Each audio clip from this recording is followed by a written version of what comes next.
네,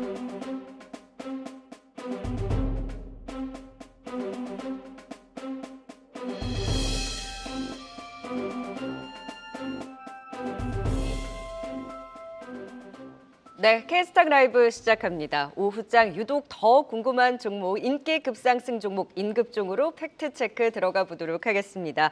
오늘은 메리츠증권 정영훈 과장 그리고 주식회사 플래처 김덕호 대표 자리해 주셨습니다. 안녕하세요. 네, 두 분과 함께 오후자 지금 실시간 또 치고 올라오고 있는 종목 바로 확인해 보도록 하겠습니다. 첫 번째 인급종입니다. HLB그룹주 무슨 일이죠? 11시경에 HLB 계열 생명과학 제약의 하방 VR가 발동됐고 HLB도 장중에 8%까지 급락을 했다가 밑꼬리를 쭉 달고 올라왔습니다. HLB 계열은 방심할 수 없게 하는 종목인 것 같습니다. 다음 달 FDA에 대한 기대감을 가져가면서도 주가 추세 잘 유지하고 있었는데 정영훈 과장님. 오늘 왜 이런 또 무서운 변동성이 나왔을까요? 지금 좀 진정되긴 했습니다만. 네, 뭐 최근에 사실 주가 움직임은 역시 좀 수급적인 그냥 이슈로 좀 보셔야 되지 않을까 그렇게 보고 있고요.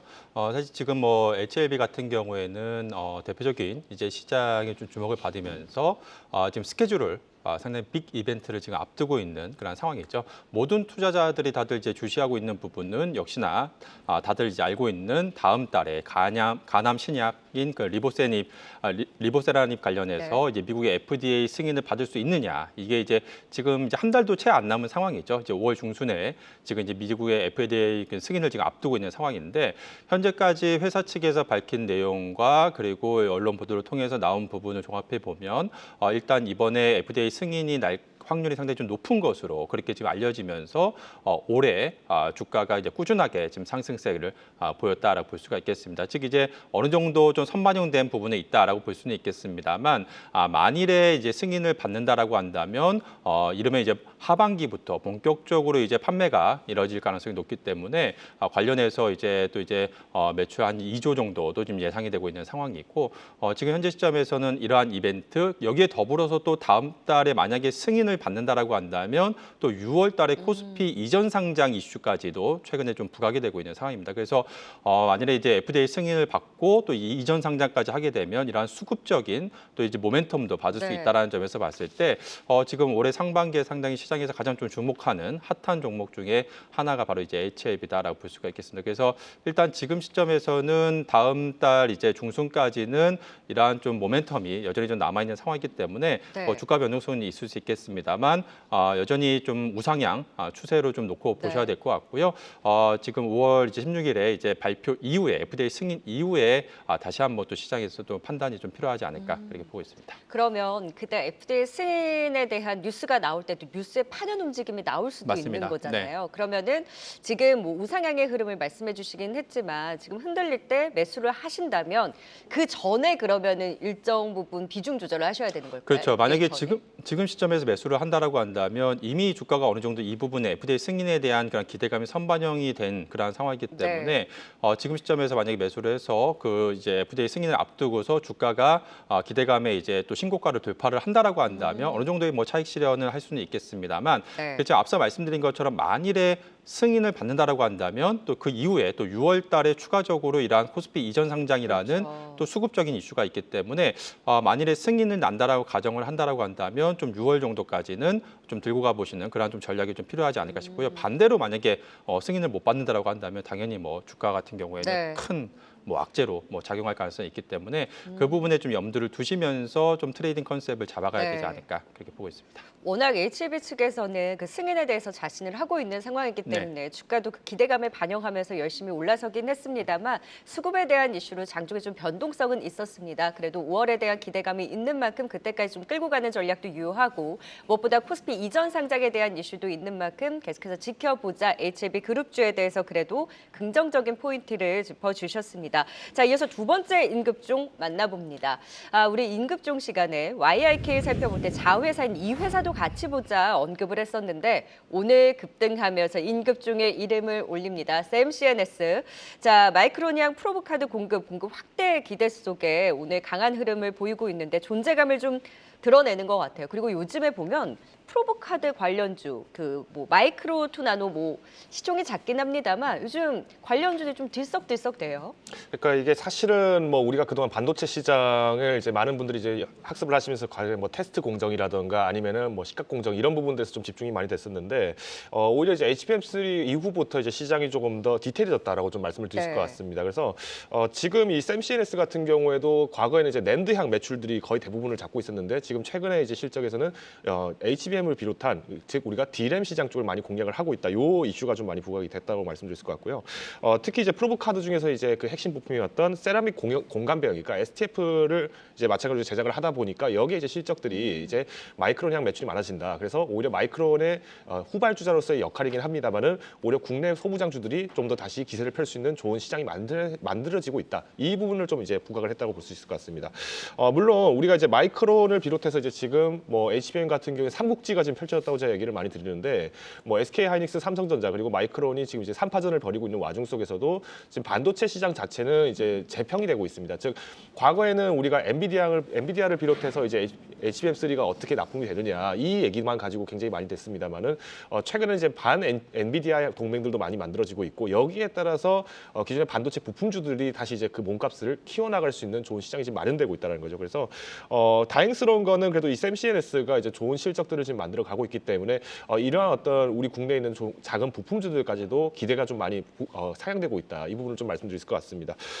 결론적으로는 이제 이 샘CNS뿐만 아니라 이제 앞으로 이런 소분장수들 같은 경우 조금 순환매가 좀 나올 가능성이 좀 크다라고 저는 판단을 하고 있고요. 때문에 그동안 이제 우리가 반도체주 시장이 좀 많이 흔들렸던 네. 거에 비하면은 그래도 실적을 좀 더 상향해 보자라고 이야기를 드리도록 하겠습니다. 그럼 샘CNS 좋습니까?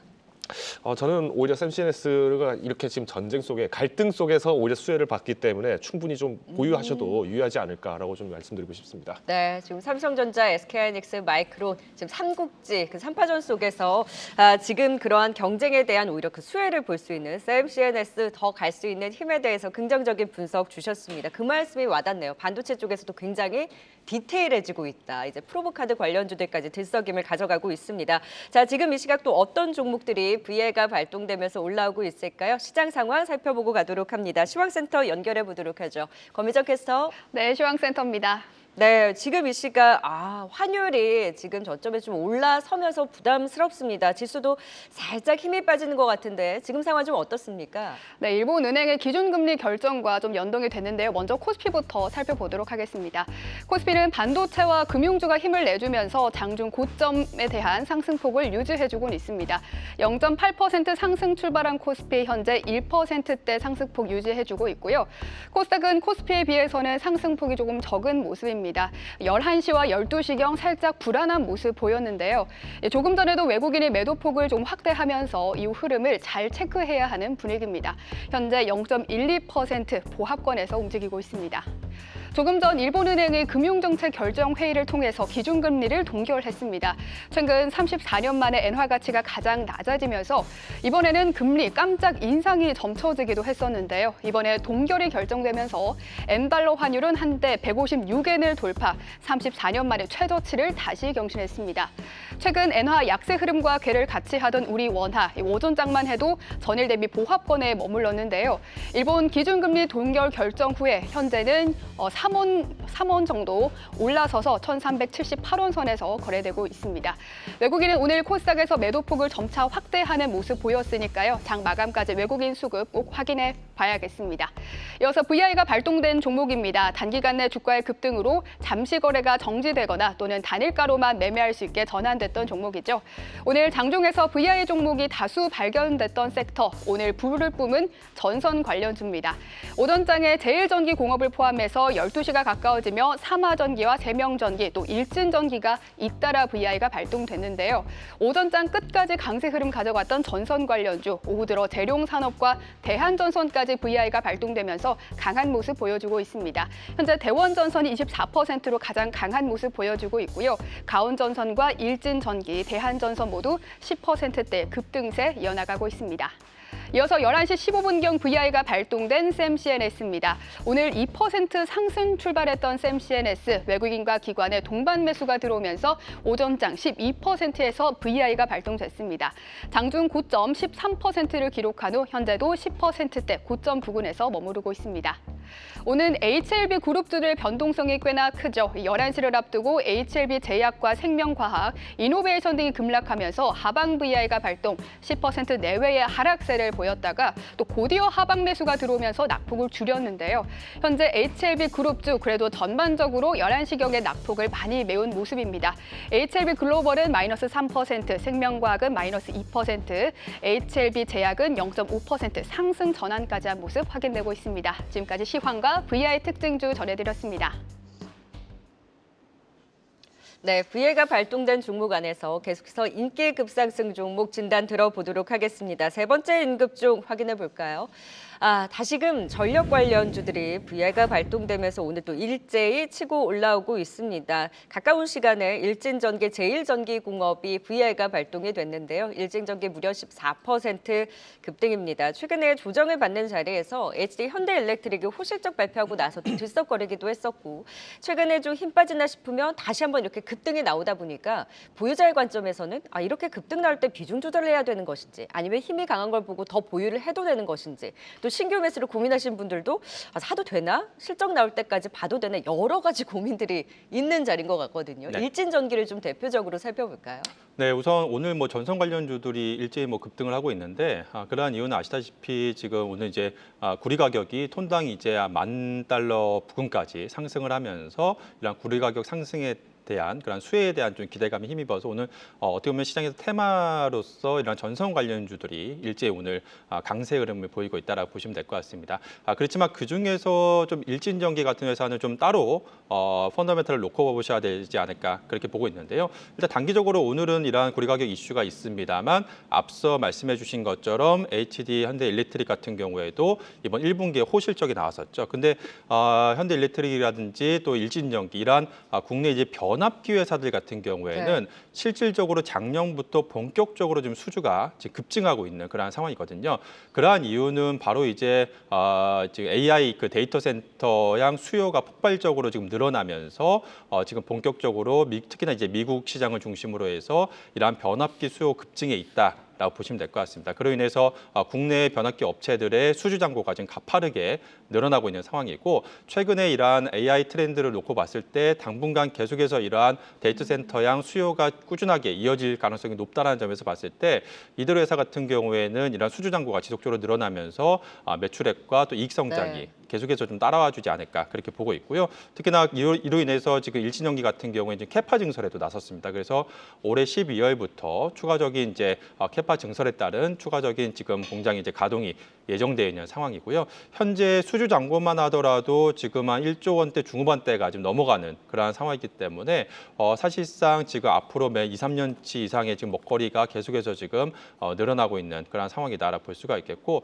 이러한 변압기 회사들 같은 경우에는 단기적인 이러한 이슈가 아니라 중장기적인 어떻게 보면 메가 트렌드라고도 또 볼 수가 있겠습니다. 이 AI 데이터 센터의 확장과 함께 더불어서 같이 갈 수 있는 그러한 좀 회사이기 때문에 앞서 말씀해주신 현대일렉트릭 비롯해서 일진전기가 이러한 변압기 회사들 같은 경우에는 계속해서 좀 중기적 관점에서 긍정적으로 좀 바라보셔야 되지 않을까 그렇게 보고 있습니다. 그러면 실적 발표 전후를 상관없이 빠진다면 조정을 이용해서 신규 매수도 유효하다라고 보시는 거네요. 그렇죠. 사실 실적은 당연히 잘 나올 가능성이 높고요. 그렇지만 만약에 실적 발표 이후에 차익 실현 매물이라든지 이렇게 추례가 단기적인 이런 수급으로 인해서 주가가 조정을 받는다라고 한다면 상당히 오히려 중기적 관점의 투자자라고 한다면 좋은 저가 매수의 좀 기회로 활용하시면 좋지 않을까 싶습니다. 그럼 이것도 여쭤봐도 돼요? 지금 현대일렉트릭, 제룡전기, 일진전기 지금 이렇게 메인 스트림에 있는 종목과 그리고 최근에 들썩이고 있는 종목 제일전기공업은 이제 미국 이튼 관련주로 엮이면서 또 급등이 나오고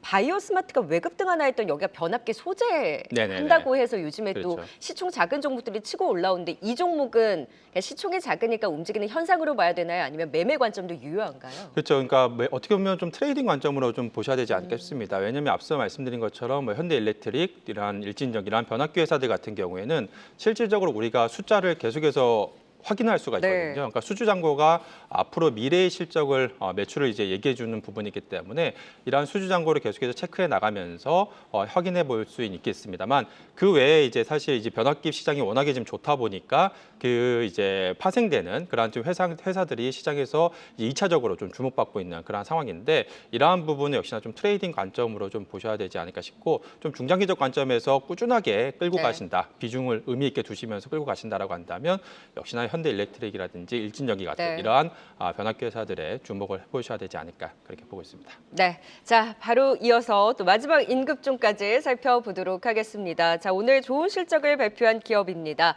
방산주들 실적을 하나하나씩 발표하고 있는 가운데 또 복합 모멘텀이 있는 한화시스템도 오늘 실적 잘 나왔습니다. 4%대 상승세 보여주고 있고요. 오전에는 현대로템도 어닝 서프라이즈 그리고 오늘 오후엔 또 LIG 넥선 실적 발표가 예정이 되어 있습니다. 일단 한화시스템이 전년 대비 무려 218% 급증한 실적이 나왔는데요. 한화 이제 방산 쪽은 실적도 좋고 최근에 계속해서 모멘텀도 커져가고 있는 것 같은데 지금 자리에서는 어떤 좀 관점으로 볼 수 있을까요? 일단 이제 실적이 왜 잘 나왔는지 이 부분을 좀 말씀을 드린다면은 뭐 당연히 한화 시스템 자체가 워낙 이제 방산 부분에서 큰 시장을 잡다 보니까 이 기대가 이미 뭐 예정된 거 아니냐 이렇게 말씀하시는 분들이 계십니다. 특히 이제 폴란드향 이제 K2 전차 매출 부분들에서 사격 통제 시스템 여기가 좀 우수했었고요. 그리고 최근에 이제 2월에도 이제 사우디아라비아에 넘겼던 이 천궁 여기에서 다기능 레이더 시스템도 마찬가지로 좋은 매출을 좀 잡았다라고 좀 말씀드릴 수 같습니다. 근데 이제 여기서 이제 한화 시스템이 지금 이제 한화 오션에 대한 지분도 약 11% 정도 갖고 있는데 이 한화 오션이 이번에 적자를 탈출하게 되면서 역대 매출을 또 달성을 했죠. 그러다 보니까 여기에 대한 연결 수익도 마찬가지, 연결 매출과 영업이익 부분들도 굉장히 많이 좀 나타났다고 좀 보시면 될 것 같습니다. 특히 이제 한화 시스템 같은 경우에는 뭐 아무래도 우리가 이제 K2 전차뿐만 아니라 이런 어떤 방공 체계 무기에서도 마찬가지로 수혜를 좀 많이 받을 수가 있는데 이번에 이제 K2 전차 같은 경우에는 좀 어느 정도 여기에 대한 이제 컨센서스 조금 하향될 것으로 전망이 되고 있습니다. 사실 폴란드가 이 K2 전차를 요청을 했던 것도 2023년에서 24년, 그러니까 미국의 에이브람스 전차가 들어오기 전까지 공백기를 좀 활용하기 위해서 이 K2 전차를 좀 요청한 게 있고요. 그러다 보니까 올해 이후부터의 좀 K2 전차 자체에 대한 매출 실적은 좀 상대적으로 좁혀질 것으로 좀 보여집니다. 반면에 이제 방공 수출 같은 경우에는 좀 기대해 볼 수 있는 것이 지금 이제 미국 하원에도 마찬가지로 우크라이나와 그리고 이스라엘을 지원하는 이제 130조 가량의 예산이 지금 입법되는 법안이 지금 통과가 된 상황인데 네. 여기에 지금 유럽도 지금 EU에서는 이제 패트리어트를 갖고 있는 보유국들이 지금 우크라이나에게 방공 자산을 지원을 해줘라라고 지금 요청을 하고 있습니다. 근데 사실 이 패트리어트 미사일도 생산하는 데만 2년이 걸리다 보니까 이제 당장 이거를 이제 인도를 하게 됐을 경우에는 각국에서의 방공 체계가 지금 무너진다. 그래서 지금 사실 줄다리기를 좀 하고 있다 보니까 오히려 이제 LIG 넥슨을 비롯해서 이런 방공 체계 무기를 수출을 하고 있는 기업들이 상대적으로 좀 수혜를 볼 수 있는 기대가 조금 있다라고 좀 말씀드릴 것 같습니다. 저는 오히려 한화 시스템뿐만 아니라 이제 뭐 조만간 이제 실적을 발표하게 되는 이 LIG 넥슨도 좀 실적이 굉장히 좀 탄탄하게 나올 것으로 좀 전망을 하고 있는데 특히 이제 그러니까 보병용 대공황인 이제 맨패즈라든가 아니면은 천국처럼 이렇게 설치형 이제 방공 무기 같은 경우에는 조금 더 실적을 주목해 보셔도 좋을 것 같다 요약을 드리겠습니다. 네, 그래서 한화 시스템도 더 갈 수 있는 힘에 대해서 긍정적인 분석 주셨습니다. 앞서서 일진전기도 구리 가격이 톤당 9,600달러로 계속해서 오름세를 보이면서 구리 가격의 상승에 대한 영향 플러스 실적에 대한 기대 모멘텀으로 중장기적으로 더 볼 수 있겠다에 대한 의견과 한화 시스템도 긍정적인 시각 말씀해 주신 만큼 참고해 보시면 좋을 것 같습니다. 두 분과는 여기서 마무리 짓도록 하겠습니다. 김덕호 대표 그리고 정영훈 과장이었습니다. 말씀 고맙습니다. 네, 계속해서 이 시각 다양한 데이터를 통해서 또 오후장 종목들 포착해 보도록 하겠습니다. 류용민 캐스터가 정리해 드립니다. 네, 빅데이터로 살펴본 증시는 어떨지 오후 1시 기준 시가총액 1,000억 원 이상 기업 가운데 거래량 상위부터 살펴보겠습니다. 먼저 상위에는 오늘 대원전선과 대한전선, 전선 관련주들의 거래량이 급증을 보이면서 상위단에 올라와 있는데요. 미국 시티은행에서는 최근 보고서를 통해서 연말 구리 가격이 톤당 $10,000를 넘어서고 오는 2030년까지 420만 톤가량이 더 늘어날 것이라고 전망하기도 했습니다. 대원전선의 경우 900%, 대한전선도 거래량이 800% 가까이 급증한 모습을 보이고 있습니다.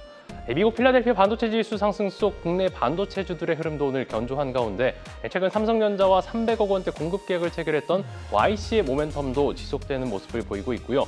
또 바이오스마트의 거래량이 급증이 눈에 띄고 있는데 무려 1,800%가 넘게 거래량이 증가했습니다. AI 전력 수요 증가 속 변압기 소재를 생산하는 사실이 부각되면서 주목을 받고 있는 것으로 풀이되고 있습니다. 또 미중 갈등에 따른 반사이익 기대감이 지속되면서 조선과 조선 기자재주들도 오늘 상승폭을 켜내고 있는데 이 중 삼성중공업의 거래량이 가장 높습니다. 하반기 실적 개선 기대감까지 더해지면서 높은 거래량을 보이고 있고요. 이어서 상승률 상위도 살펴보겠습니다. 네, 지난해 글로벌 디스플레이 시장이 수요 위축을 보였지만 올해는 정보기술 제품 사이클이 도래해 반등할 것이란 전망이 나오고 있는데요. 특히 OLED 시장 성장이 예상되면서 수혜주로 부각되는 선익 시스템이라든지 동아일텍도 강세를 보이고 있습니다. 오늘 전선과 전력설비 테마 저 PBR 섹터가 지수 상승을 견인하다 보니 상승률 상위에도 전선이나 전력설비 관련 종목들이 많은데요. 제일전기공업, 강원전선, 일진전기가 상위에 자리하고 있습니다.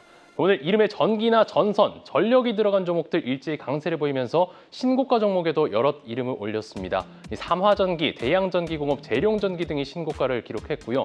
화장품주 같은 경우는 아모레퍼시픽도 보입니다. LG생활건강이 호실적을 발표하면서 화장품주들에 대한 실적 개선 기대감도 커지고 있는 모습이고요. 그동안 11만 원과 14만 원대로 가면서 등락을 보여온 아모레퍼시픽은 장중 15만 원 선을 돌파하며 신고가를 경신했습니다. 전날 호실적을 발표했던 HD 한국조선해양도 신고가를 기록했는데요. 증권가에서 긍정적인 전망과 함께 목표 주가를 줄상향하면서 오늘 강세를 보였지만 상승폭은 고점 대비 조금은 줄였습니다. 지금까지 빅데이터로 본 증시였습니다.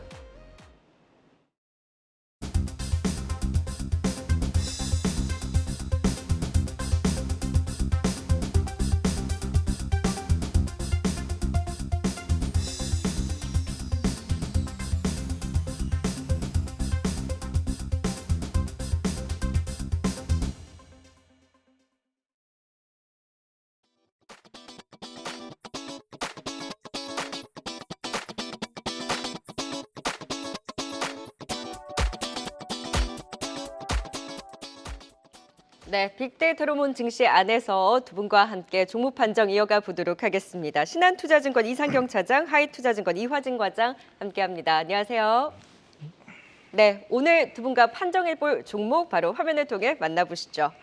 네, 오늘의 종목입니다. 어제 실적 발표한 조선주 안에서 이제 악재는 털어냈다. 시장 전망치의 밑돈 실적에도 불구하고 오늘 강한 반등의 힘을 보여주고 있는 SD 현대중공업 살펴보도록 하겠습니다.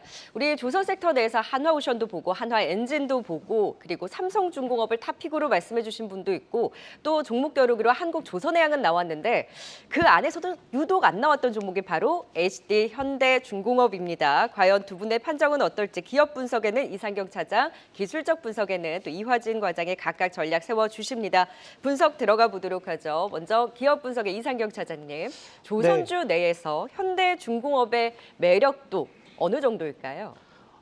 저 개인적으로는 뭐 중립 정도라고 봐야 될 것 같고요.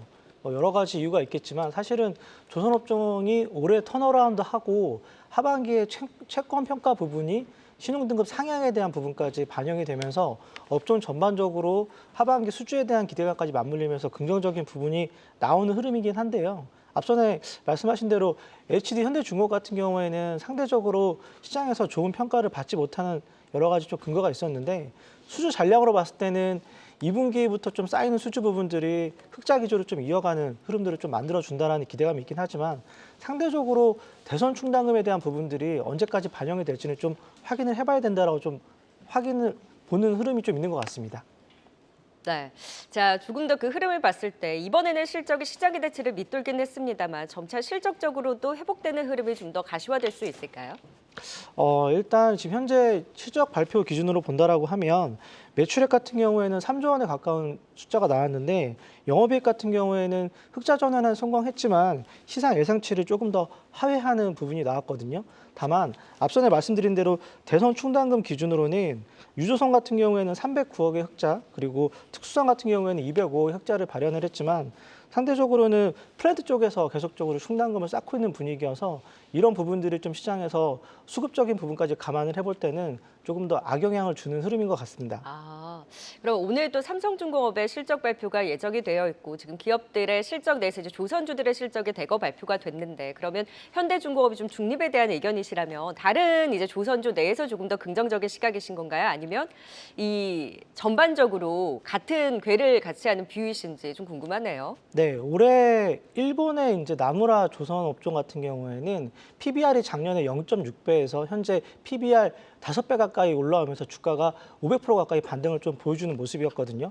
조선업종 전반적으로 노동 집약적인 산업인데 사실은 수주를 받는다라고 하더라도 인력을 구할 수 없는 상황인 것 같아요. 왜냐하면 대부분의 건설 인력들이 조선업종에서 평택 삼성 공장으로 조금 옮겨가는 분위기였거든요. 왜냐하면 과거에는 조선업종 호황기에는 많은 임금에 대한 부분들이 좀 차지하는 부분이 있었지만 네. 상대적으로 지금 수주하는 부분 같은 경우에는 도크는 차고 있지만 이런 부분들이 조금 이어지는 호실적에 대한 부분들이 아직까지는 좀 더디다라고 좀 판단하는 것 같고요. 마지막으로 오늘 현대중공업이 좀 오르는 가장 큰 배경에는 미국 군함, 해함에 대한 MRO 수주에 대한 기대감이 좀 반영이 되는 흐름인 것 같아요. 그렇기 때문에 현재까지는 일본이 과점하고 있는 MRO 시장에서 한국이 이제부터는 참여하고 그런 부분들이 하나를 중심으로 이제 들어가는 흐름인 것 같고요. 물론 HD 현대중공업 같은 경우에도 현재 미국과 좋은 협력을 하고 있기 때문에 네. 추가적으로 좀 기대해 볼 부분이 있는 것 같습니다. 네, 그렇다면 기술적 분석은 어떨지 최근에 오늘 워낙 강한 급등이 나왔기 때문에 지금 자리에서 더 갈 수 있는 힘을 기대해 볼 수 있을지 아니면 어느 정도의 기대감을 반영한 지금 자리라면 기술적으로는 어떤 전략을 주실 수 있을까요? 네, 뭐 1분기 실적에 대한 뭐 부담들은 어느 정도 충분히 다 해소가 됐고 그런 일회성 비용보다는 결국에는 지난 HD 현대중공업이 대부분이 15만 원 저항대 선에서 한 4번 정도 어느 정도 뚫지를 못했습니다. 사실 그전 같은 경우야 뭐 LNG 수주에 대한 기대감 뭐 그런 들이 나왔었지만은 이번에 15만 원을 많이 터치를 한다라고 가정을 했을 때는 저 충분히 저항선을 뚫을 수 있는 모멘텀이 있지 않을까 생각을 하고 있습니다. 뭐 그 이후야 전반적인 조선 사이클이 좀 뒤바뀌고 있다는 점, 뭐 특히나 대부분 이번 1분기 실적들을 들여다보게 되면은 지난 4분기도 마찬가지였지만은 저가 수주에 대한 부분들이 대부분 다 해소되는 국면이 있습니다. 결국에는 향후의 투자 포인트, 뭐 2분기에 대한 실적 부분들이 고성과에 대한 부분들이 발주에 대한 매출 인식들이 향후의 수익성 개선으로 이어지게 되고 그리고 MRO 사업이나 그리고 잠수정 사업 같은 경우도 물론 작년에 HD 현대중공업이 하나오션에서 이제 울산 호위급 관련해서 수주 모멘텀에서 지기는 했습니다. 하지만은 이런 캐나다나 이제 폴란드 쪽에 대한 잠수정 사업 자체가 규모가 이제 워낙 크다 보니까 이 시장을 나눠 갖게 된다라고 가정을 했을 때는 우리가 그에 대한 밸류를 계속 이제 높아질 수 있다라고 쳤을 때는 네. 충분히 일단 15만 원 터치는 할 수 있을 것 같습니다. 제가 그 이후에 결국에는 이 15만 원을 뚫느냐 안 뚫느냐가 굉장히 중요할 것으로 보이고 있는데 지금 같은 거래량의 수준과 이 1분기에 대한 수주 모멘텀, 그 2분기에 대한 실적 개선 기대감이라면은 충분히 이 시장에서는 이런 추가적인 거래량과 수주 모멘텀과 그렇다면은 이런 주가적인 파워가 좀 더 세질 수 있지 않을까 생각을 하고 있습니다. 네, 그렇다면 기업가 기술적 분석을 통해서 과연 HD 현대중공업에 대해서는 어떤 판정을 최종적으로 내려주셨는지 화면을 통해 만나보겠습니다. 일단 어느 정도 설명에서 답은 나온 것 같습니다. 기업 분석은 지금 달리던 말이 쉬어갈 수 있는데 조금 더 염두에 두자. 그리고 기술적 분석은 더 달릴 수 있는 힘에 대해서 각각 엇갈린 판정을 주셨습니다. 이상경 차장이 한마디로 좀 정리를 해볼까요? 오늘 반등은 프로그램에 의한 반등이고 실적에 대한 부분은 충분히 반영이 됐다라고 판단을 해야 될 것 같고요. 결정적으로 올해 13조 매출에 영업이익 3,100억을 예상하지만 전년 동기 같은 경우에는 12조 매출에 영업이익 240억을 기록을 했거든요. 그렇기 때문에 상대적으로 나온 숫자에 대한 부분은 오늘 주가에 좀 반영이 됐다라고 저는 판단을 하고 있습니다. 네, 지금 하대에 나가는 한마디가 아닌 것 같은데 그러면 지금 어느 정도 기대감은 반영된 자리다라고 지금 전략을 들어볼 수 있는 걸까요, 그러면? 네, 네. 전반적으로 조선업종에 대한 투자 비중을 확대하는 시점은 도크가 차고 지금 중고 성과 부분들이 좀 올라오면서 네. 신주 성과가 고부가가치 선박으로 바뀌는 흐름일 것 같고요. 큰 선박에 대한 부분 같은 경우에는 과거 같은 경우에는 ESG라든지 친환경에 대한 규제 부분들이 강화가 되기 때문에 네. 사실은 미국과 중국에 대한 규제 부분 3월 달에 미국의 선박 업체들이 미국 정부에 좀 부탁을 했거든요. 중국에 대한 제재 부분을 그런 트리거까지 반영이 되는 현재 조선업종에 대한 흐름일 것 같고요. 새롭게 차는 도크에 대한 고부가가치 선박에 대한 가격 부분을 좀 확인하고 네. 투자 의사결정을 해도 될 것 같습니다. 그러니까요. 사실 그 수주 자체의 볼륨은 예전만 못하다라고는 하지만 선별적인 고가라든지 이런 수익성 위주의 수주로 인해서 조금 더 수익성에 대한 기대감을 가져가고 있긴 한데 그 가격적인 선도 좀 체크하고 갈 필요가 있다. 미중 간의 갈등이든 여러 가지 기대감을 반영한 자리에서는 조금 더 지켜보자라는 기업 분석을 주셨고요. 기술적 분석은 더 갈 수 있는 힘. 조금 전에 15만 원 선까지는 트라이 입을 수 있겠다라고 보신다는 거죠? 네, 긴 박스권이 9만 원에서 15만 원 사이에서만 계속 움직이고 있었습니다. 요 최근에 수급들이 기간 수급이 굉장히 많이 들어오고 있고 이게 뭐 연기금만 들어오는 게 아니라 사모펀드, 투신 그리고 금융투자 쪽으로 인해서 강하게 들어오고 있는 만큼 요 최근 어느 순간부터 한 몇 달 전부터 이런 기간 수급이 들어왔을 때는 굉장히 크게 좀 드라이브를 걸고 있습니다. 그렇다면 만약에 이 15만 원을 뚫게 되면 네. 적어도 한 1, 2주간의 추가적인 상승 매원템이 저는 나올 수 있다고 보고 있기 때문에 만약에 오늘 오후장에 들어가시는 분들은 이게 15만 원 터치 이후에 대한 변화, 그 수급 변화를 한번 체크해 보시고 만약에 15만 원 뚫게 되면 추가적인 상승 모멘텀이 좀 나올 수 있다 좀 생각을 하고 있습니다. 주요 가격선 15만 원 선 돌파 여부를 수급과 함께 지켜보자. HD 현대중공업에 대해서 두 분 각각 더 달릴 수 있다, 쉬어갈 수 있다 판정은 엇갈리긴 했습니다만 그 관련한 전략에 대한 내용 또 앞으로 참고해 보시면 좋을 것 같습니다. 자, 이제 더 달릴 수 있는 틈새를 노려볼 수 있는 종목 함께 겨뤄보도록 하겠습니다. 자, 오늘의 종목 만나보기에 앞서서 지난 겨루기 종목에 대한 성과도 화면을 통해 만나볼까요? 과연 두 분의 종목 중에서 어디에 승리 도장이 찍혔을까요? 네, 빙그레도 좋았지만 사실 이에 앞선 알테오젠의 승리 도장이 찍혔습니다. 둘 다 좋았어요. 네, 알테오젠 오늘 좀 윗꼬리를 달기는 했는데 알테오젠에 대한 추세 그리고 보유 관점 여전히 유효할까요, 이상희 차장님? 네, 뭐 전일 머크 실적 발표에 대한 부분들을 디테일하게 살펴본다라고 하면 이제 피하 주사에 대한 부분들, 특히 이제 이런 부분들에 대한 시장 확대 부분들이 정확히 숫자적인 측면으로 확인이 됐고요. 알테오젠 같은 경우에는 이제 다음 달 초에 MSCI 편입에 대한 부분들이 확정이 된다라고 하면 에코프로와 에코프로 BM이 빠지는 자리에 대한 부분들을 충분히 채울 수 있는 수급적인 트리거가 좀 있을 것 같고요. 뭐 숫자적인 부분보다는 향후에 애로 부분에 대한 부분들이 현금으로 들어오면서 주가 같은 경우에는 충분히 수급적인 부분과 함께 업단이 조금 더 추가로 있을 것 같습니다. 네, 알테오젠 더 갈 수 있는 힘에 대해서 또 AS해 주셨습니다. 승리 주장을 받은 만큼 앞으로도 기대를 걸어보도록 하고요. 바로 오늘의 종목도 만나보도록 하겠습니다. 오늘은 어떤 종목으로 겨뤄볼까요? 요즘 제약바이오주를 잘 또 말씀을 해주시는 것 같아요. 이상경 차장은 삼천당 제약을 다시 한번 들고 오셨고 이에 맞서는 엠로까지 살펴봅니다. 엠로를 그럼 먼저 볼까요? 이거 삼성 SDS가 실적 잘 나온 거에서 좀 힌트를 보신 건가요? 네, 뭐 결국에는 이제 엠노도 작년에 한 33% 지분을 매입하게 되면서 결국에는 이제 삼성 그룹 관련 고객사로도 조금 모멘텀이 될 수가 있을 것으로 보이고 있는데 엠노도 저는 하반기를 보자라고 좀 생각을 하고 있습니다. 이제 오나인 솔루션즈, 여기 미국에 있는 SCM 관련된 어떻게 보면 독보적인 기업이라고 할 수 있는 기업과 이제 협업 통합 플랫폼을 만듭니다. 이제 엠노랑 삼성 SDS랑 그리고 오나인 솔루션즈와 함께.